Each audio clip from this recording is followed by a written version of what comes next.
Okay बिस्मिल्लाहिर्रहमानिर्रहीम, let's start. Adverbs of manner हम कर रहे थे पेज नंबर 130 पे।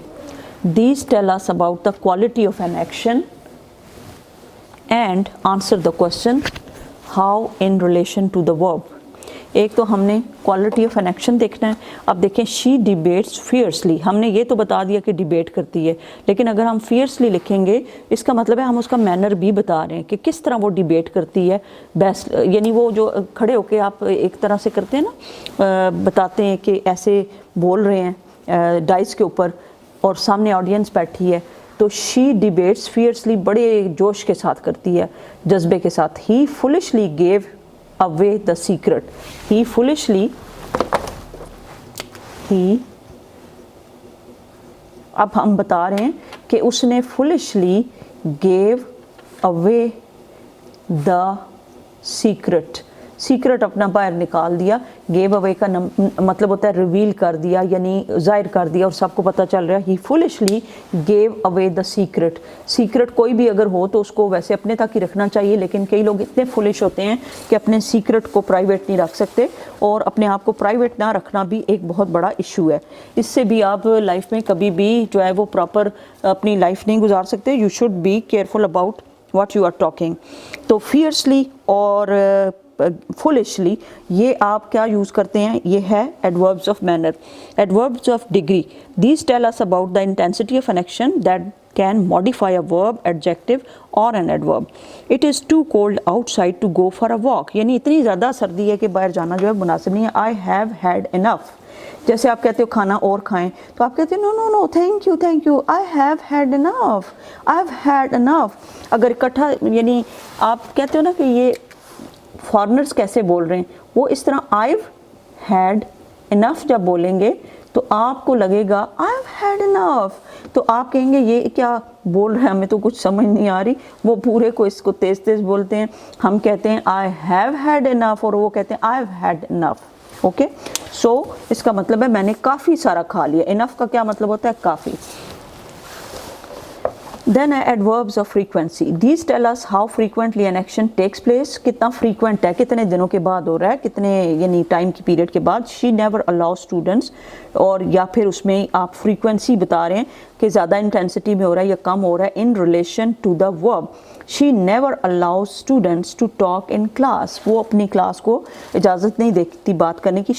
I rarely saw her after she left school. मुझे वो कभी कभार नज़र आती है, जब वो स्कूल से चली जाती है तो मुझे कभी नज़र नहीं आई। आप कहते हो ना रेयरली सॉ, मैंने कभी भी उसको यानी नहीं, आई हैवंट सीन हर, इसका मतलब है आई रेयरली सॉ हर, कभी कभार नज़र आती है जब वो स्कूल से छुट्टी का टाइम हो जाता है और वो चली जाती है। शी लेफ्ट स्कूल आफ्टर, बाद में she left school.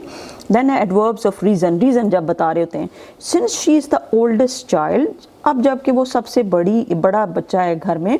She took the responsibility of taking care of her siblings. Siblings कौन होते हैं, जो आपके छोटे बहन भाई होते हैं। तो आप कहते हो कि since, अपना बताएं जब किसी को, तो आप कहते हो since I am an oldest son, I take the responsibility of taking care of my siblings. तो यहाँ पे क्या है, she took the responsibility, वो ली हुई है उसने रिस्पॉन्सिबिलिटी किस चीज़ की, siblings की टेक केयर करने की। Then as she is not allowed to go out at night, उसको इजाज़त नहीं है बाहर जाने की रात के वक्त। only यहाँ पे क्यों यूज़ कर रहे हैं, because she is a girl, क्योंकि वो लड़की है। As I was there, I helped the accident victims. As I was there, as mean क्योंकि मैं वहाँ पे था। As I was there, I helped the accident victims, accident जहाँ हुआ और उनके जो थे विक्टिम्स थे उनकी मैंने हेल्प की। मुतासरीन को विक्टिम कहते हैं। मुतासरीन कौन होते हैं, जिनके ऊपर कोई हादसा पेश आता है। ही वॉज फ्यूरियस, वो बहुत फ्यूरियस हुआ, गज़बनाक हुआ, that his letter to the school president was ridiculed, के स्कूल प्रेसिडेंट को जो उसने लेटर लिखा उसको मजाक का निशाना बनाया। क्या, रिडिक्यूल्ड, वो बड़े गुस्से में हुआ। तो फ्यूरियस और ridiculed is also adverb of reason. Reason क्या है, क्यों उसको किया क्या ridiculed, because that's why he was furious. Then adverb of negation, negation का मतलब होता है इनकार करना।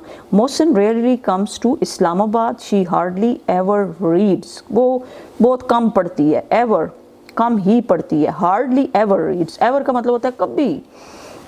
they are not the richest people around town. Around town, they are not the richest people around town. पूरे शहर में यानी वो कोई richest people नहीं है. You know, scarcely मतलब होता है बहुत कम. ऐसा हुआ, scarcely had she spoken when the bear appeared out of nowhere. Out of nowhere, अचानक जब कोई चीज़ आ जाती है ना, out of nowhere, तो आप कहते हो scarcely had she spoken, उससे बात हो सकी हुई जब वो बियर सामने आ गया. Scarcely had she spoken. If you never meet anyone, how will you make friends? अगर आप किसी से नहीं मिलेंगे तो आप दोस्ती कैसे करेंगे?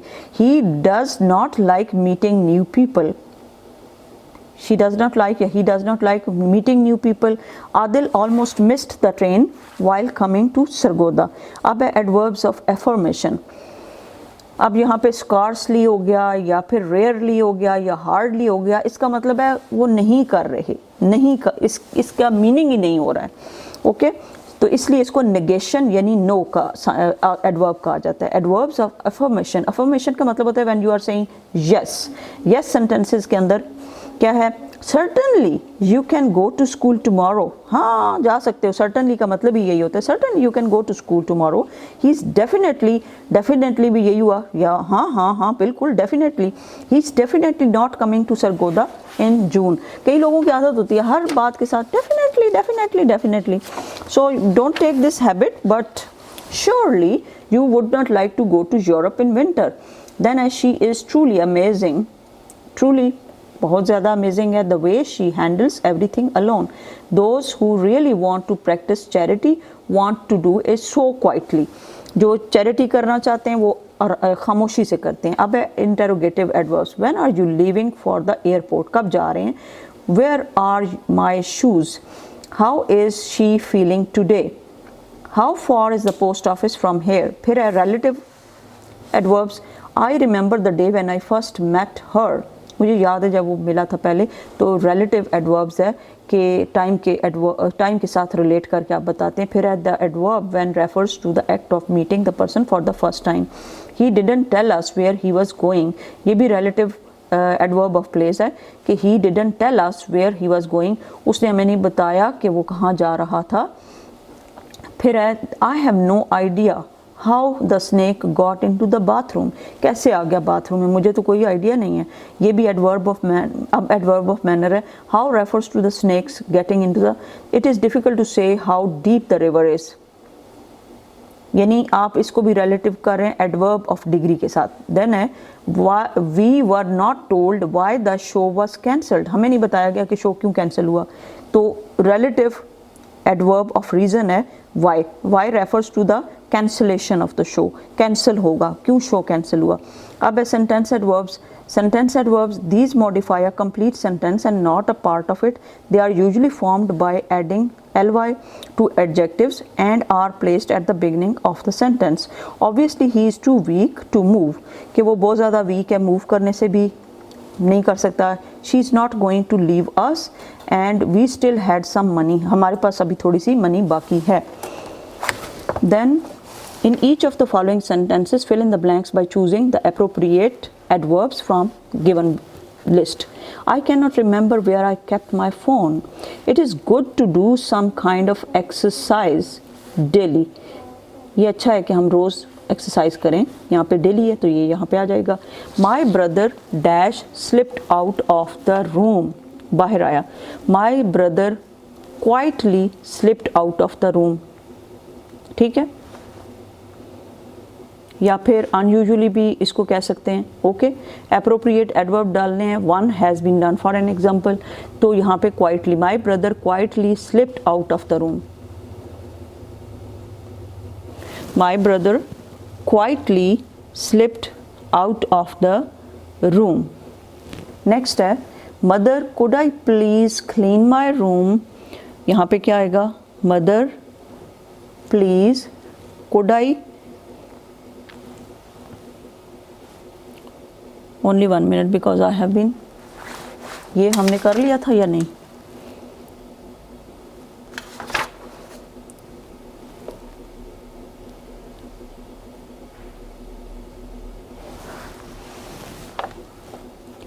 देन है यहाँ पे थे ना, mother could I please clean my room, तो इसके अंदर क्या आ सकता है, tomorrow.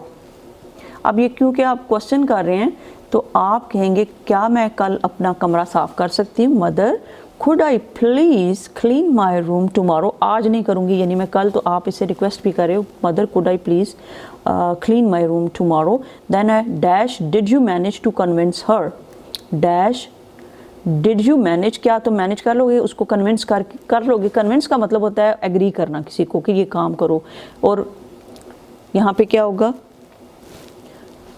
How did you manage, how did you manage to convince her, कैसे मैनेज किया तुमने उसको कन्विंस कर लिया, हाउ में एच कैपिटल आएगा, okay, I am sorry.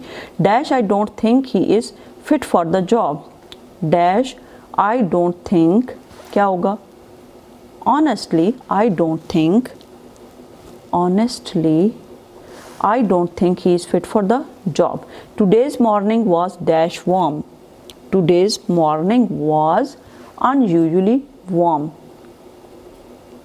Dash are the books likely to arrive, क्या होगा, quietly होगा, clearly होगा, या क्या होगा, dash are the books likely to arrive, likely का मतलब है कि मुमकिना तौर पर पहुंच जाएंगी, यानी उम्मीद है कि वो आ जाएंगी, likely to arrive, dash are the books likely to arrive, क्या आएगा इसमें,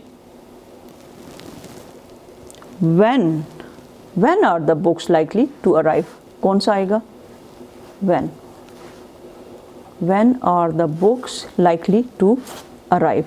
There is dash no evidence to prove the case, there is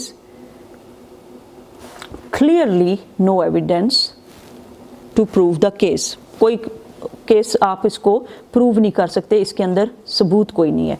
Do you know dash she wanted to meet all of us, do you know dash she wanted to meet all of us, क्या आएगा, where, WHERE, where, do you know where she wanted to meet all of us, कि वो कहाँ हमसे मिलना चाहती है, तो कौन सा आएगा, where is where, this one. Then है, इसको आपने क्या करना है, few adjectives and change them into adverbs and then form sentences of your own, इसमें आपने sentences बनाने हैं। अब careless को change करते हैं तो carelessly हो जाएगा, ली आगे आ जाएगा, और punctually आ जाएगा, why, इसी तरह justly, और फिर secretly, और फिर popularly, और फिर ओबीडियंटली। तो ये आसान है, इसके आपने सेंटेंसेस खुद बना लेने हैं। इसी तरह अब नेक्स्ट आते हैं, this train goes directly to London, directly क्योंकि हमने किसके साथ फिलअप करना है, एडवर्ब्स के साथ। She stood firmly on her conviction, firmly या फिर फर्म ऑन हर कन्विक्शंस, इधर सिर्फ फर्म आएगा। She stood firm on her convictions. Okay, then she hasn't finished her cooking yet. अभी तक उसने कुकिंग ख़त्म नहीं की। The workers have decided to go dash slowly या slow. They have decided to go slow, आस्ता आस्ता जाएंगे। Hold the rope dash tight. Hold the rope tight. Isn't there anyone who can write this neatly या neat? Who can write this neatly. आप class में बच्चों से पूछते हो ना, isn't there anyone, क्या कोई ऐसा नहीं है जो इसको नीटली लिख सके, तो आप कहते हो isn't there anyone who can write this neatly, though he ran fast he still, fast आएगा। this is the time dash you should study hard, when you should study hard, ये ऐसा टाइम है जब आपको ज़्यादा मेहनत करनी चाहिए। this is the time when you should study hard. I do not know the day, मुझे पता नहीं है दिन का, dash the play will take place, when the play will take place, कि कब होगा, when the play will take place. the dawn क्या होती है, सुबह की, जो सुबह का टाइम होता है ना, the dawn broke, मॉर्निंग का टाइम हुआ, dash upon the horizon, gently या फिर gently, okay.